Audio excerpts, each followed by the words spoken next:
after the Paris and upset in 1500 meters, you were missing something.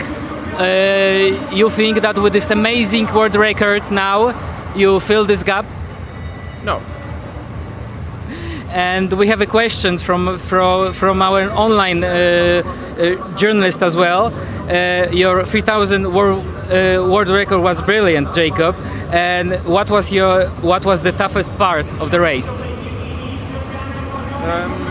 The toughest part is definitely the kind of keep working in the middle of the race, because coming from the 1500 meter, the pace feels kind of easy the first couple of laps. But when you reach 3-4 laps, you have to start working, because you haven't really, you're not halfway. So it's a long way to go. And from there you need to find a good rhythm and start working on your breathing. Try to run as easy as possible. And it's a lot of hard work to the finish line. So I had to wrap up the pace a little bit last 800 to be able to challenge the world record. And I ran past the light at some point, so I never knew where I was exactly. So of course, last lap I feared that I was going to struggle and the light was going to catch up to me.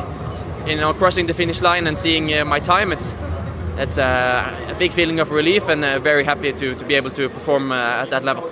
Your finish over the last lap was so fast. How did you encourage yourself to do so? I think the crowd helps a lot, and of course I have a great team that's making sure that I'm well prepared. So of course I feel like I have a lot of good people that I expect me to perform. So I feel a lot of pride and expectations to make the most out of it, because there's no guarantee that I can do this more than more chances. So I'm gonna grab the opportunities that I'm given. I feel like it's my obligation to do my best. So I fight as hard as I can all the way to the finish line, and of course it's a great feeling when I'm able to run fast, but it makes all the hard work rewarding. During press conference, you mentioned, rather joking around, that to get this golden ring, you need to break the world record, yes, about 2 seconds. Of course, I was here to break the world record. I at least gonna try. I knew that I was able to run definitely faster than I did in Eugene last year when I did my PB.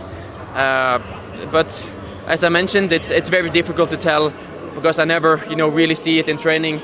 I just try to do as little specific work as I need, and I believe more of the strength work and kind of keeping it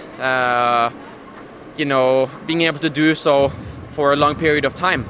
So when I get the chance like today, I really see it as a big test to see what I can do, because I don't know. So that's why I look forward to all of my competitions, and I'm gonna do my very best, because I can finally see where I'm at and how I can perform.